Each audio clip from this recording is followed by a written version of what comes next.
All right, in 3.4, number 17, there's been a lot of questions about simplification, so I'm just going to take you through the derivative for this one and explain what I would expect versus what my math lab is doing, and I'll show you what my math lab is doing so at least you know the simplification. So when I look at this problem, the first thing that I notice is that there are two different terms with x multiplied together, so that to me looks like a product rule. So when I do a product rule, I take the first thing first. So I do 2x, and I'm going to take the derivative of that. I believe the book does this opposite, but because it's addition, it doesn't matter. So I'm going to take the derivative of that, and then leave x to the 7th plus 1 to the 4th alone. Then I'm going to leave 2x alone, and then I'm going to take the derivative of x to the 7th plus 1 to the 4th, take the derivative of that. Okay, so the derivative of 2x is 2, and then x to the 7th plus 1 over 4 stays as is.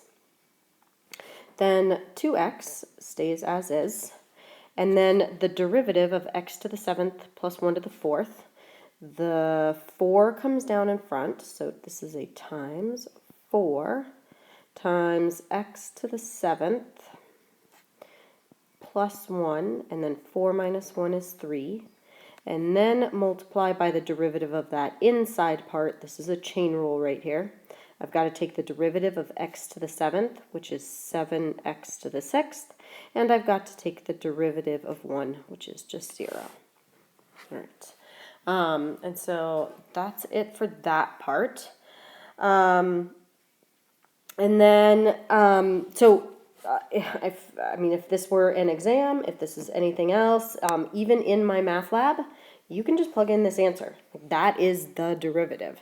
But I know View My Example takes you through, it's like, now you have to simplify it. You don't, but here is the simplification.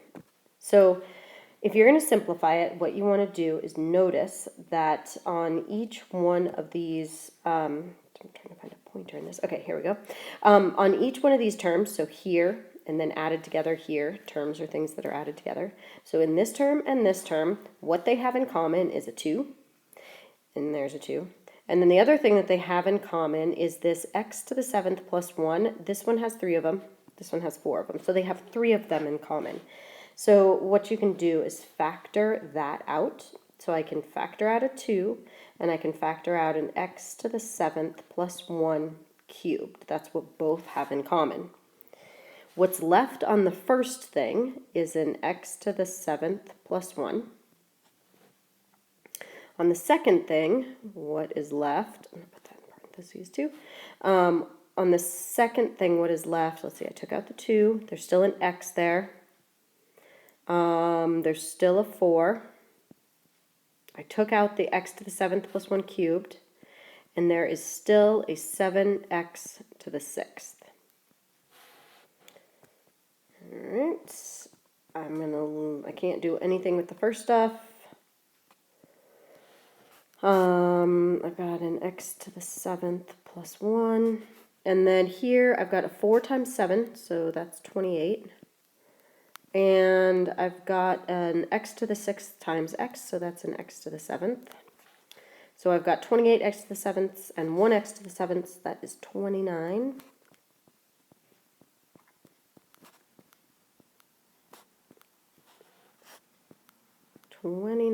X to the 7th plus 1. And that's the simplification that my math lab takes you through. Again, it's not necessary to just take the derivative unless you're doing something else with it.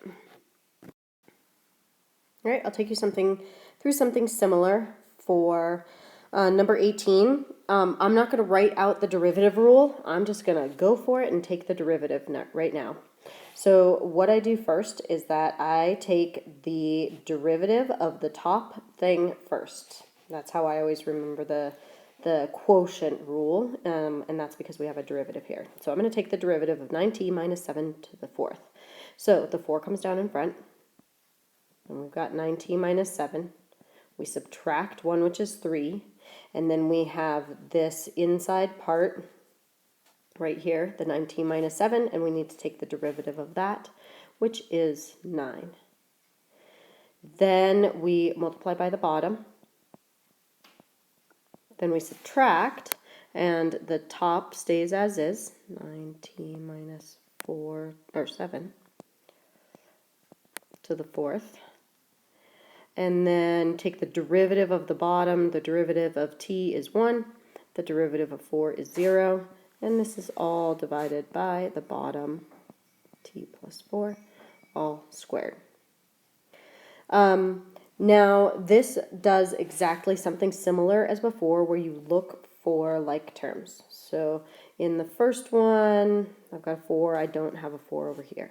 I've got a 9t minus 7 cubed. I do have a 9t minus 7 cubed, so that's in common. And then this doesn't have anything else because it's a 1, so those don't matter. So what this has in common that I can factor out is a 9t minus 7 cubed.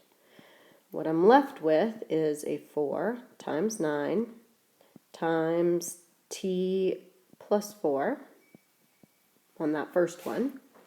And on the second one, there's a minus, and then I'm left with 9t minus 7. And this is all over t plus 4 squared. All right, so I've got that 9t minus 7 cubed. 4 times 9 is 36. I'm going to distribute that. 36t plus another 36 times 4. I have to do this in my head right now. So if I did 30 times 4, I'd get 120, and 6 times 4 is 24, so that's going to be 144, I do believe. I hope that's right. I hope that's 36 times 4. And then I've got a distribution of that minus, so minus 9t plus 7, all over t plus 4 squared. And so now I've got a 9t minus 7 cubed. I have 36 t's and 9 t's. So when I subtract that, I get, let's see, 26, 27t.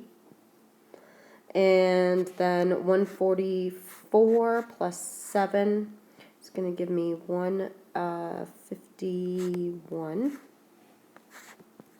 And that is all over t plus 4 squared. So that's the simplification that, again, my math lab takes you through. Here is an answer that my math lab will totally accept, and so will I.